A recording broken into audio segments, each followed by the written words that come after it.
Ceci est une histoire que je n'ai jamais partagée avec quiconque. Messieurs et dames, asseyez-vous. L'histoire que je vais vous raconter aujourd'hui n'est pas d'aujourd'hui. Elle remonte à il y a 12 ans. Si tu veux bien comprendre, alors concentre-toi.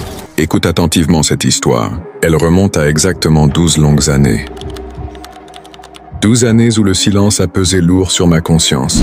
Ce soir-là, je marchais seul dans la forêt maudite de Niani, un endroit que les anciens décrivent comme une bouche béante, dévorant des villages entiers sans laisser la moindre trace. Tous, sans exception, m'avaient prévenu « Ne t'aventure jamais sur ce sentier après le coucher du soleil ». Mais ce jour-là, j'ai choisi d'ignorer les avertissements. Par naïveté, par orgueil, je l'ignore encore. Je cherchais des plantes médicinales pour soigner ma grand-mère mourante. Mais ce que j'ai découvert cette nuit-là n'était pas tout à fait humain. La forêt semblait suspendue hors du temps. Aucun oiseau, aucun souffle de vent, pas même le bruissement d'une feuille. Tout était figé, comme si la nature elle-même retenait son souffle. Puis dans ce silence glacial, j'ai entendu quelque chose. Une voix, pas une voix venue d'en haut, ni d'en bas. Elle était partout. Comme un murmure qui me respirait dans le crâne.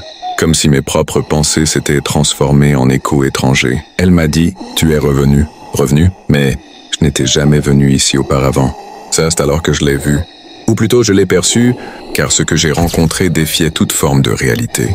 Une créature. Ou plutôt une silhouette déformée, comme un souvenir en train de pourrir dans l'ombre. Elle possédait 3 visages, chacun tourné vers une direction différente. L'un souriait d'un air malsain. Il ne m'était pas familier. L'autre pleurait. Il avait les traits de Maher. Et le dernier me fixait sans cligner, avec une tristesse ancienne, une douleur millénaire. On l'appelait l'esprit aux 3 visages, le gardien des temps perdus, celui qui se souvient de chaque vie que vous avez vécue, même celle dont vous n'avez plus aucun souvenir. Et la voix me demanda « Es-tu prêt à te souvenir ?» Tout mon corps hurlait de fuir, mais mes lèvres, elles, ont dit « oui », comme si elles n'étaient plus à moi. Alors j'ai vu des vies, des morts, des noms oubliés qui résonnaient pourtant comme les miens. J'ai été guerrier, j'ai été roi, et parfois traître. J'ai vu mes mains mettre le feu à un village, puis se tendre pour sauver un enfant.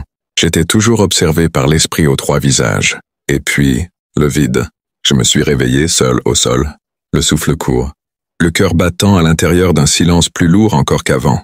Sur ma paume, un symbole brûlé, un triangle formé de 3 points. Depuis ce jour, mes nuits sont peuplées de cauchemars inconnus, d'images qui ne m'appartiennent pas, mais que je ressens pourtant comme miennes. Je n'ai jamais revu l'esprit aux 3 visages. Mais parfois, dans le reflet calme d'un lac, ou dans un moment de silence absolu, je ressens sa présence. Mais je n'ai plus aucune envie de savoir, plus maintenant.